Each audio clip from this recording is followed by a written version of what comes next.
Sambutan Gubernur selaku Ketua Majelis Pembimbing Daerah Gerakan Pramuka Kalimantan Timur sekaligus membuka secara resmi Musyawarah Daerah Luar Biasa Gerakan Pramuka Kalimantan Timur. Salam Pramuka!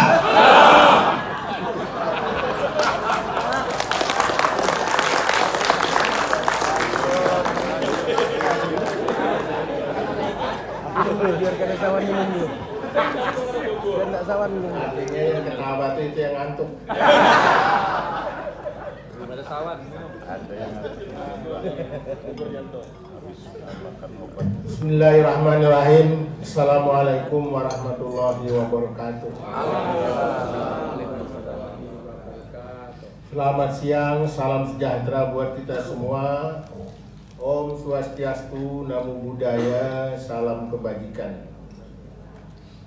Yang saya hormati kakak yang mewakili Ketua Kuartir Nasional Pramuka, Bapak Sekjen, Bapak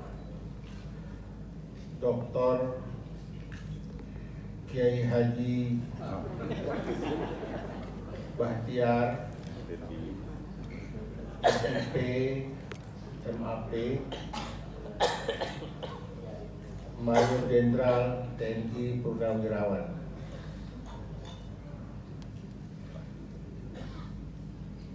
yang saya hormati Saudara Wakil Gubernur, Wakil Ketua Mabida Provinsi Kalimantan Timur, saudara anggota Forum Koordinasi Pimpinan Daerah sebagai pengurus anggota Mabida Kalimantan Timur, ada Bapak Jenderal Susilo, nanti 4 tahun lagi baru jadi jenderal. Ini sudah baru brigjen. Kelihatannya kayak lihat muka ini.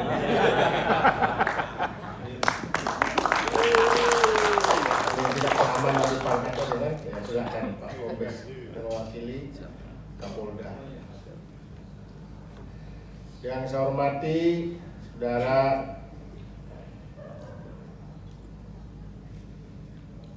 Wakil Ketua DPRD Provinsi Kalimantan Timur, dan juga sebagai apa sampean? Wakil Ketua Keluarga. Wakil Ketua Siap. Keluarga Provinsi Kalimantan Timur, dan anggota yang lain, saudara-saudara para bupati, wali kota se-Kalimantan Timur yang juga sebagai ketua Babicak. Ada Bapak Bupati Kutai Timur, Bapak Adiansah Sulaiman. Ada Ibu Wakil Bupati Pasir, Ibu Saripah Masitoh. Kenapa ketawa?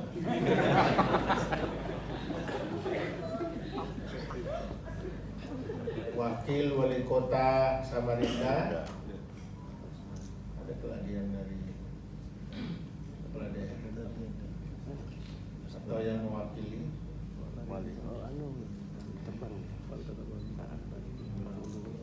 Terbang. Oh, ini daftarnya tidak ada ini jadi.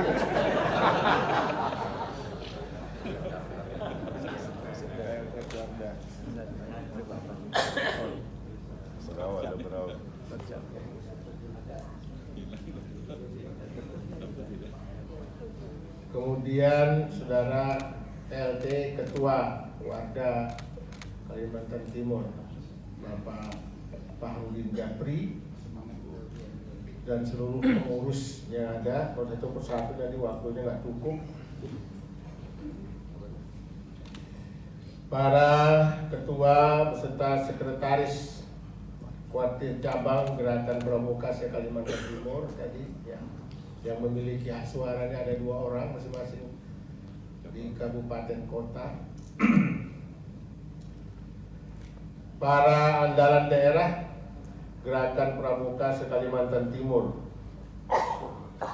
Ketua Panitia Pelaksana Musdalub beserta para anggota panitia tadi yang sudah disampaikan, ibu bapak dan saudara hadirin, kakak-kakak dan adik-adik pramuka yang berbahagia dan insya Allah dimuliakan Allah Subhanahu wa Ta'ala. Puji syukur kita sampaikan kehadiran Allah Subhanahu wa Ta'ala, Tuhan yang maha besar, maha kuasa, maha kaya, dan maha yang memiliki tahta,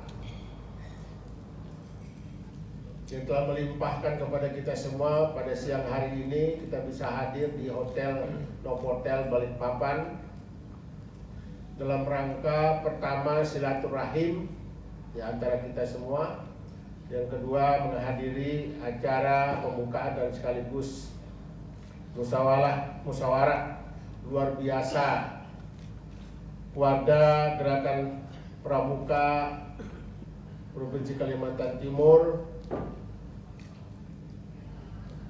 untuk memilih ketuanya saja. Yang lain-lain tidak usah dipilih. Yang menggantikan atau melanjutkan sisa masa bakti 2021-2026 Ibu Hajah Nurbaiti. Selawat dan salam kita aturkan di junjungan Nabi besar kita Muhammad SAW, sosok manusia sempurna dalam kederajatan yang telah membawa risalah kebenaran dari alam gelap gulita ke alam terang benderang dengan zulumati ilan nur. Saudara-saudara sekalian, terkait dengan persoalan acara kita hari ini, saya mohon maaf karena tidak sempat ganti baju. Baju ini apa namanya? Baju apa namanya? PDU. Hah? PDU.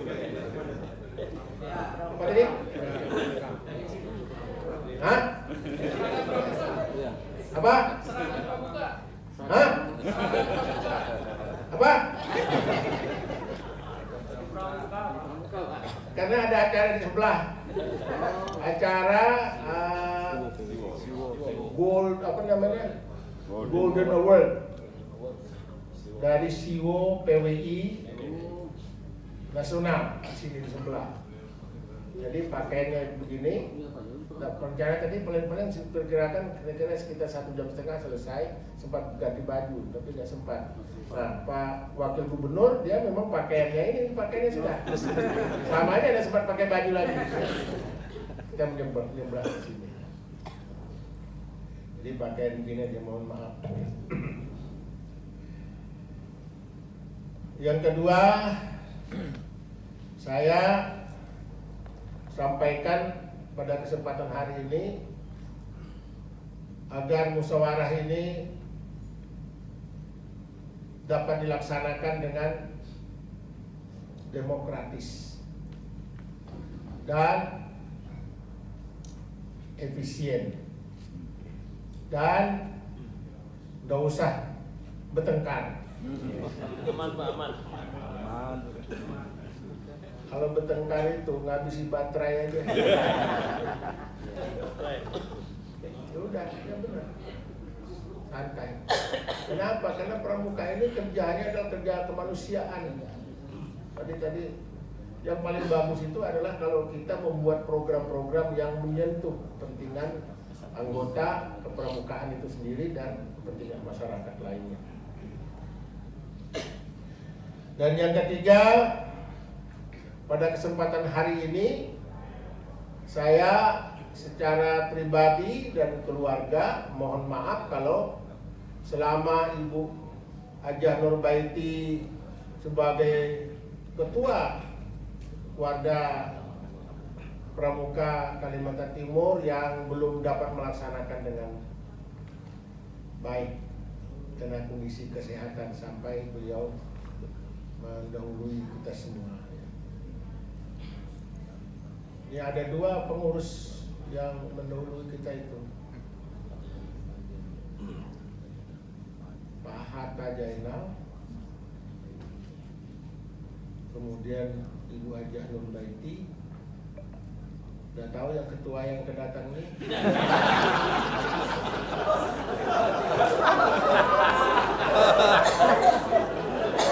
Siapa bukan saya udah tahu kan? Nggak usah calonkan kalau gitu. Kalau nggak siap mundur aja. Hukum masih ada waktu. Siap mati mundur. Jadi mohon maaf kalau dalam hal kepemimpinan beliau mengurusi sebagai ketua keluarga belum sempat apa-apa. Terima kasih kepada Bapak Sekjen dan Bapak Ketua Kuarnas ya, Pak Komjen Polisi Budi Wasiso yang tadi telah mengirimkan Fatihah, dan bagi yang beragama lain telah mengirimkan doanya. Insya Allah doa itu kabul dan sampai kepada almarhum dan almarhum Hatta Jainal. Yang keempat, sekaligus saya bersama Pak Haji Mulyadi bulan September 30 permisi pensiun.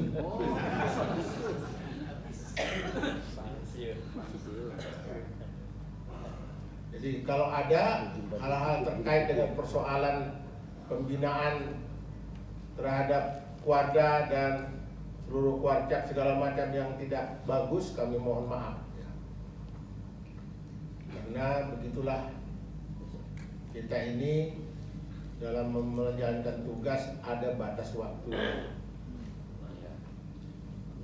Kami berdua mendoakan kepada seluruh anggota Pramuka Kalimantan Timur, baik yang ada di provinsi, wakil daerah maupun di cabang sampai ke kecamatan desa, semoga terus berkembang dan berkiprah yang lebih baik lagi.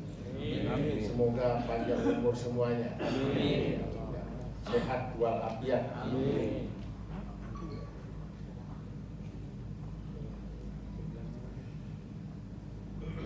Kemudian daripada itu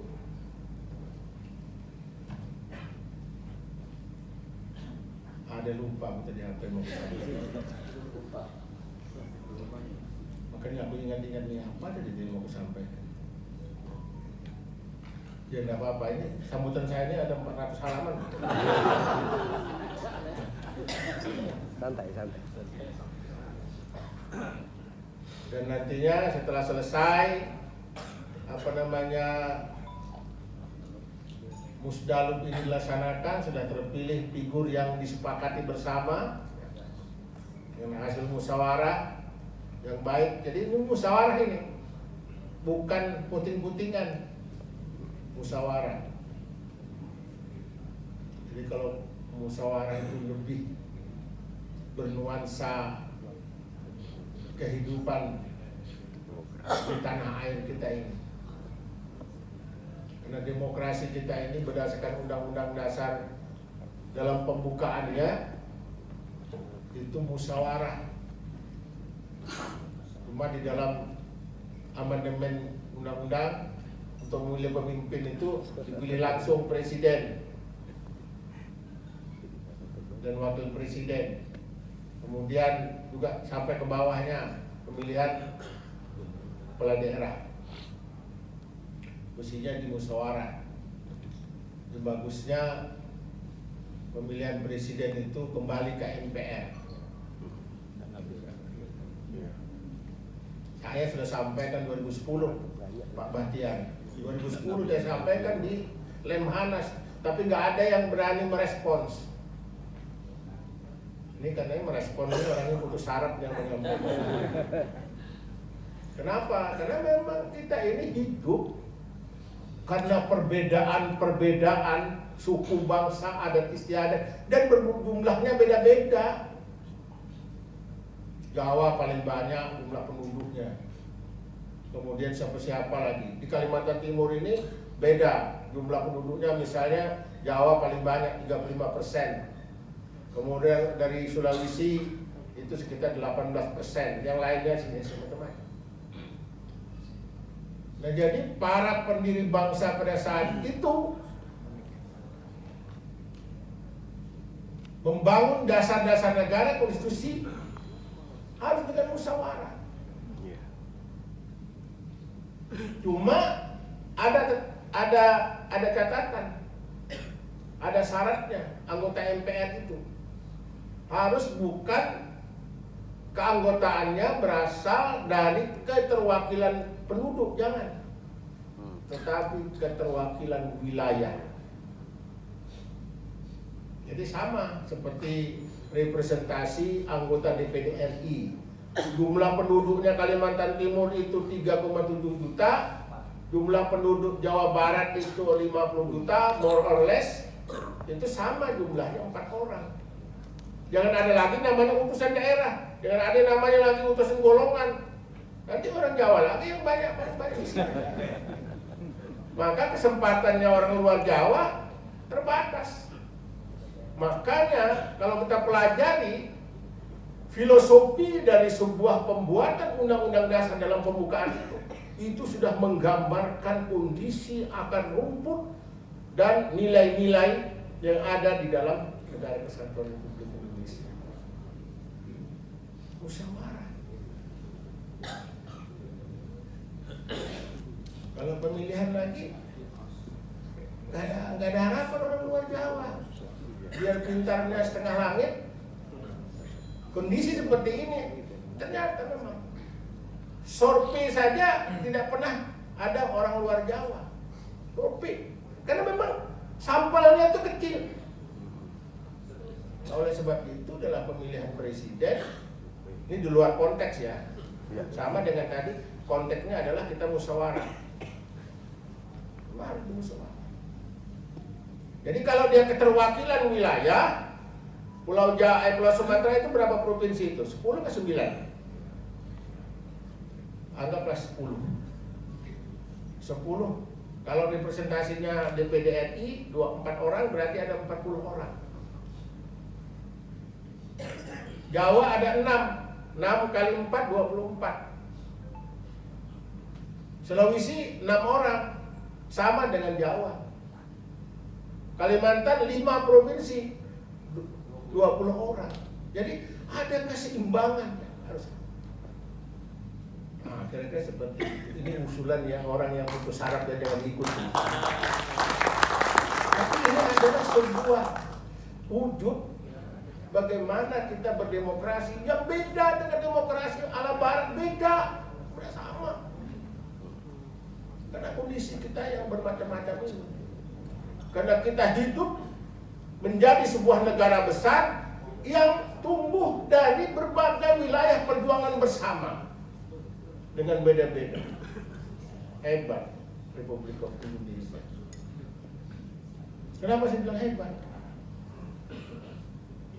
Jumlah suku beda, bahasa beda, adat istiadat beda, tapi bisa membentuk sebuah negara besar. Wilayah Republik Indonesia ini sama dengan Eropa Barat. Kalau kita terbang dari Jayapura ke Aceh, itu lebih kurang 6.000 kilo. Kita berangkat dari Jakarta ke Dubai, ke Uni Emirat Arab, itu sekitar 5.666 kilo. Lebih jauh.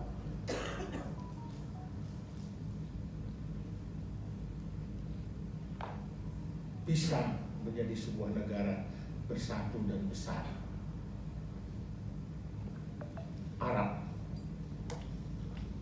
negara-negara Arab dapat dikatakan satu bahasa, satu budaya, bahkan dapat dikatakan satu agama, tidak bisa satu.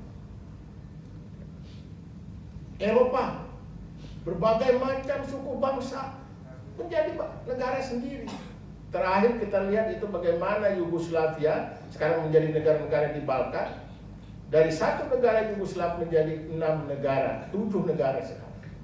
Karena berbeda, tidak bisa sama. Itulah kehebatan bangsa kita ini.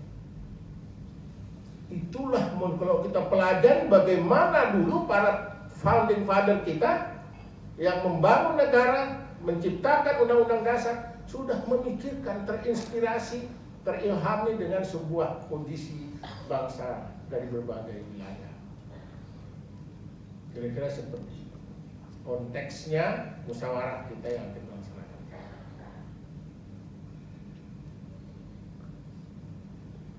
Ya tapi ini dalam hal wacana Pak Batiar, itu tidak apa-apa. Nanti kita lihat ya gimana selanjutnya. Tapi kita harus bagaimana memikirkan negara kita yang besar ini untuk tidak terjadi hal-hal yang terjadi disparitas, terjadi kesenjangan antara wilayah dengan wilayah. Sebab tahun 2019 saya sebenarnya sudah melakukan sebuah penyelidikan, bukan penelitian ya. Penelitian itu lebih kepada ilmiah. Misalnya, pembangunan infrastruktur itu untuk Pulau Jawa itu sudah mencapai lebih dari dana pembangunan infrastruktur itu lebih 55%. 55%. Artinya, dana pembangunan untuk luar Pulau Jawa itu bagi Sumatera, Kalimantan, Sulawesi dan seterusnya hanya 45%. Bagaimana tidak terjadi kesenjangan antar pulau saja? Ini menjadi persoalan, lama-lama menjadi persoalan. Jadi dana pembangunan itu bukan hanya dana APBN, dana BUMN, dana loan, kemudian dana swasta. Jadi ini maksudnya supaya untuk membuka wawasan saja. Nah, alhamdulillah pada April 2019 Pak Jokowi sudah Presiden sudah sampai ke sana pemikirannya. Apa itu? Beliau menyatakan kita sekarang jangan lagi membangun Indonesia dengan istilah Jawa sentris, tapi harus Indonesia sentris. Itu April 2019. Benar, nanti lama-lama nilai-nilai moral yang ada dalam Pancasila itu nanti bisa bergeser ke nilai-nilai material. Karena perbedaan. Anak-anak kita, anak nggak tahu apa sih Pancasila itu. Banyak yang nggak paham. Banyak yang nggak ngerti. Akibatnya ada sebuah nanti bertanya-tanya kenapa ujung-ujungnya ada yang memprovokasi. Seperti sekarang di mass media sudah tidak begitu nyaman ada kata-kata tertuang di dalam media kita. Sudah tidak nyaman karena persaingan politik, dukungan politik tertentu kepada calon presiden Indonesia untuk 2024. Itu sebuah gambaran yang perlu kita cermati.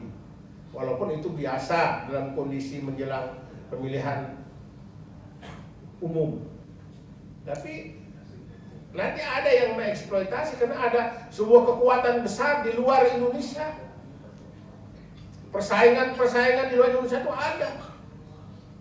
Amerika dengan negara sekutu Eropa, China juga ingin merebut pengaruh di negara-negara, termasuk di Indonesia.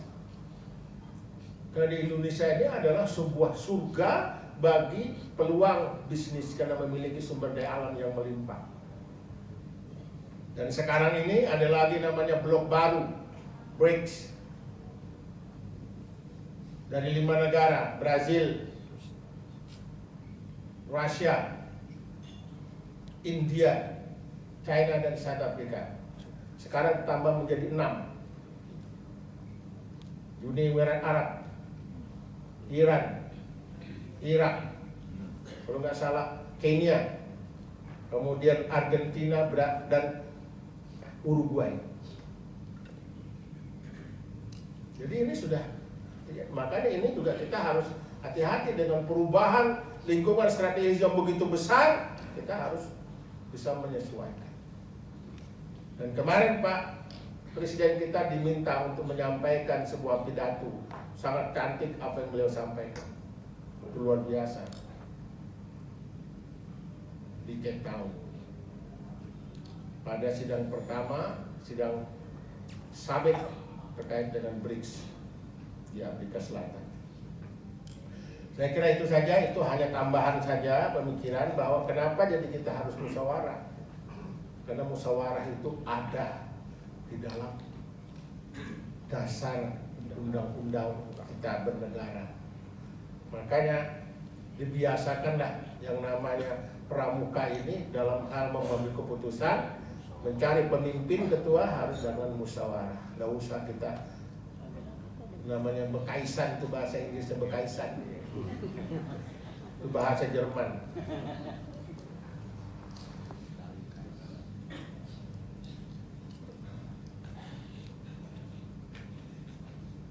Dengan mengucapkan Bismillahirrahmanirrahim, maka musyawarah daerah luar biasa Gerakan Pramuka Kalimantan Timur masa bakti 2021-2026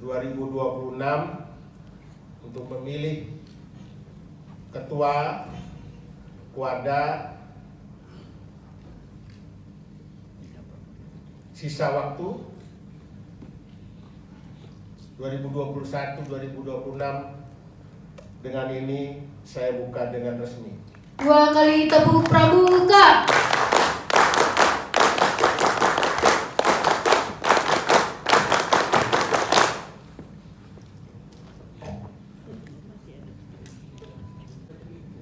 Salam pramuka. Dilanjutkan dengan pemukulan gong. Mohon izin untuk mendampingi Wakil Gubernur Kalimantan Timur, Sekretaris Jenderal Kuartir Nasional, seluruh Forkopimda, Wakil Ketua DPRD, dan pelaksana tugas Ketua Kuartir Daerah.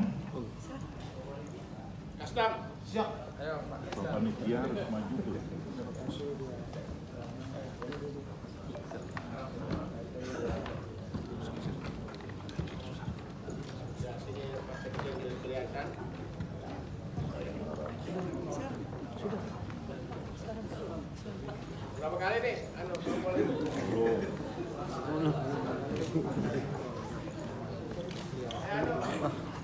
Pak Bupati Kutai Timur, Wakil Bupati Pasir dengan Wakil Wali Kota Samarinda. Baik.